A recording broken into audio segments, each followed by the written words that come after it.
Hi Pisces, welcome to your quantum entanglement reading for the month of September. And these are going to be the astrology spreads. I didn't do them last month and I apologize, but here we are back again. I was missing doing them, so here we go. And as you can see, this is kind of representative of the planet entanglements. This month, okay, Mars is going retrograde and it'll be going retrograde in your second house. We've got Saturn that will be going direct in your 11th house. And then in your 6th house, we've got Venus over there, which will be very beneficial. Okay, and we're going to talk about all these things, but Mercury will also be in your 8th house. Okay, so let me dive into all this stuff. First off, we're going to start with the overall energy of the month from the archetypes. And so this is for Pisces, Sun, Moon, or Rising. And as always, welcome to my, oh no, this is not for cross watchers. And if you guys, keep in mind that these are general readings. We're just going to go over general energies and entanglements over the next month. If you guys are wanting to book a one-on-one, my website information is down below and they will be opening up shortly. So if you want to subscribe to my website, you can, and that way you'll get a notification before I roll it out on the channel. And just wanted to say thank you for liking, subscribing. Thank you for all good karma donations. I love you guys so much. And let's jump in because we have tons to go over. So, Pisces, this is you coming out. So we have the stone. And this is you that there might be some challenges that come up. This is you creating more firm foundations for yourself. The stone is about being immovable. It's also about, if you think about a stone, they have been around for generations, decades, centuries. They actually have so much knowledge, and that is the way you are, Pisces. The depth of you, the quantum physical part of you has all of this in-depth knowledge, all this universal knowledge, all of these, Akashic records and things that you can tap into very easily. So I get the sense that throughout this next month, you'll be tapping into that very significantly, really diving deep into your wisdom when you come up to any restrictions or blocks or things that feel like you can't move forward, because that is a little bit of that Mars retrograde energy. It's going to feel like it takes a little bit more willpower to actually get through things, but it's moving past some energetic blockages that you might have. Okay, so let's start grabbing from there. There they are, jumping out. All right, Pisces, so we're gonna dive in. The way you see yourself in the first house is more focus on your finances, more focus on getting grounded in your energy, maybe even focused on diet. You're getting more organized about things. And I feel as though, Pisces, you might be getting more grounded in the way that you generally handle things. You're a lot more calm and relaxed. Even when those restrictions come up, it's kind of like you're able to handle it in a very wise way. Your second house, we have the Maiden of Swords. So there could be some things that you're learning a lot about your finances, or things that you're communicating with people, and Mars is in your second house. So when it comes to this, you might have some people that you're dealing with that are a little bit immature, or it's might, with the stone, it might be that you come up against people that they are a little bit stubborn. Like, say there's little tiny rifts or energies that are a bit stubborn when it comes to finances or things being fair, because that seems like it's kind of similar across the board here. In your third house, we have the Hermit card. So right out the gate, we've got a lot of major arcanas. We've got court cards. You have this Queen of Swords in your fourth house. So what this is telling me, because third house is communication, and when it comes to your communication, I can see there's a particular person here that does feel shut out a little bit from you.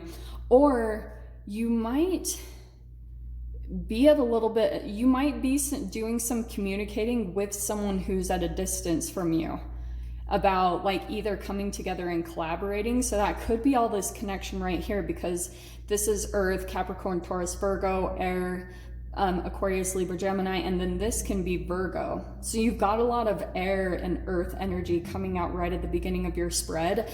So I get the sense that you're going to be communicating a lot about finances or career type oriented things.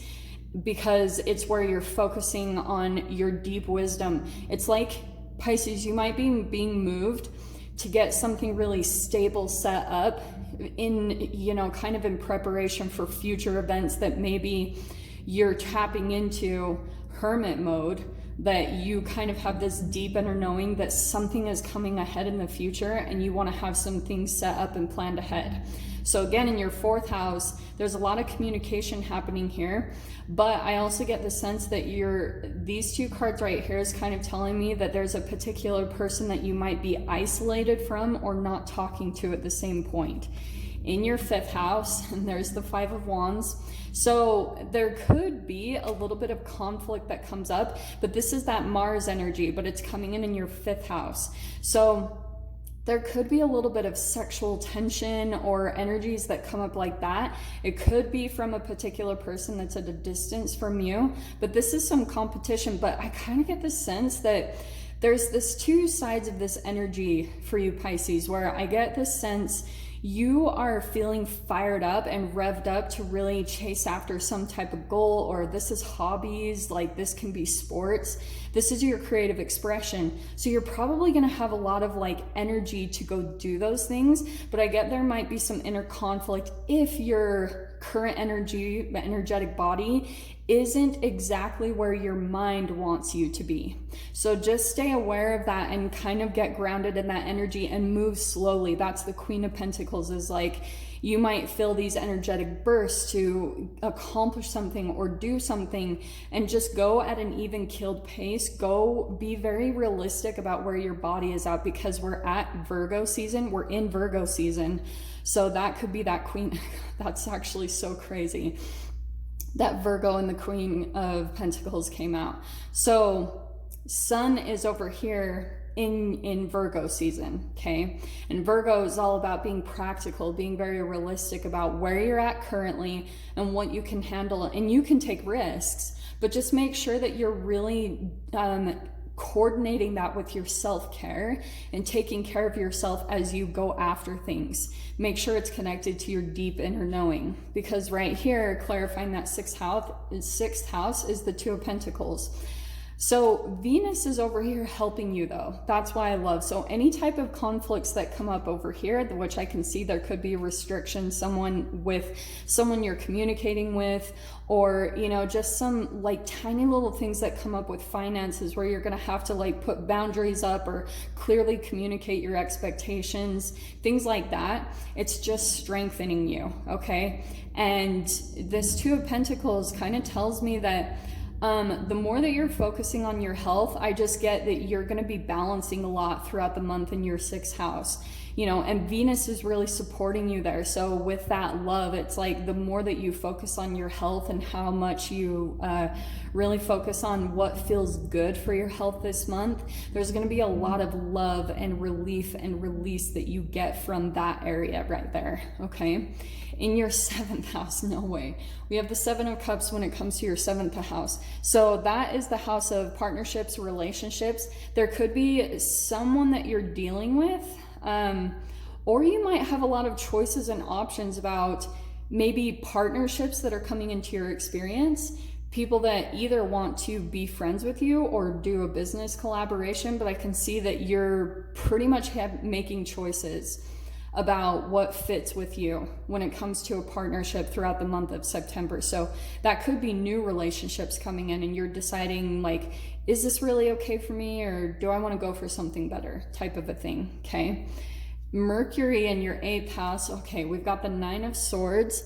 So that's 8th house of transformation, death, sex, transformation, taxes.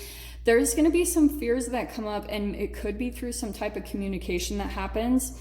And what it's going to help you to do those, maybe this is like sleepless nights. There's a transformation happening there big time. Okay. So if there's something that's been worrying you, maybe when it comes to you fear someone reaching out to you because it's connected over here, like a conflicting relationship that you fear is going to come back, or there's going to be communication that happens, because Mercury is communication.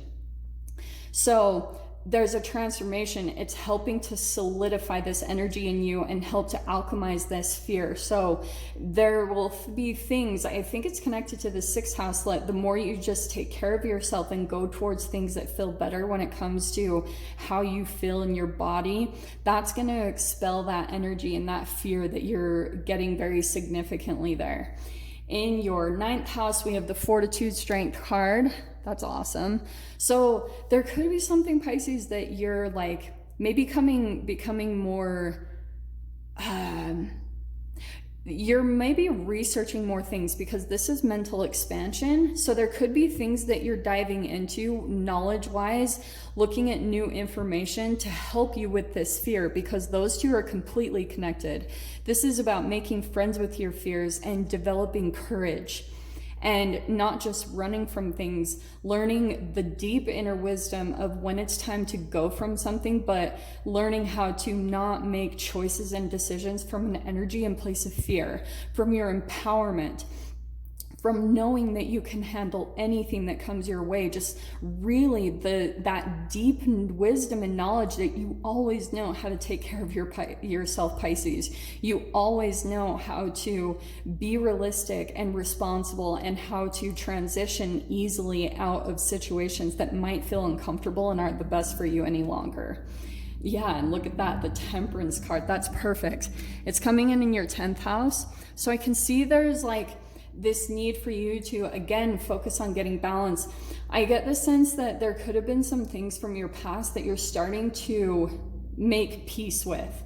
Those will come in moments whenever you're focusing on your self-care. So that's what's really going to encourage you to keep doing that. Like the more that you're maybe going through a detoxing, there's just something that you're going to be doing, and maybe it's actually finding a career that's going to support and maintain more of that balance within you, just making sure that you have a career going after that. And maybe that's something that you're actually doing at your work now. There could be something that about your work or the career that you are involved in currently or going after that really maintains some type of balance within you, because there's something that you're very good at there. It's your strength. And the more that you can like kind of focus on that energy, it's going to kind of alchemize these other lower energies that you might encounter throughout the month, okay? In your 11th house, wow, we have the Justice card. Okay, lots of major arcanas. So, and that's where Saturn is going direct, which thank goodness. So Saturn will go direct in the middle of the month-ish. So that's really going to bring a balance to a lot of areas of your life, okay? So if there's been like a relationship or something that's been out of balance, that Saturn retrograde is going to be a very positive flip of the scales, where everything finally just kind of comes back into homeostasis in your energy and balance. And in your 12th house, in your house, yeah, wow. So that's your subconscious and your psyche. There's a transformation happening where you might have been back and forth about something, and that could be connected to a person that keeps coming in and out of your life, because that's the Knight of Wands and the Two of Pentacles. So some of you guys could be deciding to put those boundaries up, like I talked about at the beginning, kind of going hermit mode, disconnecting, putting some like firm boundaries up so that you can really focus on your transformation there and kind of evolve into what you're meant to be evolving into. Does that all make sense? So I'm going to dive into the extended. We're going to dive into all of the details of this.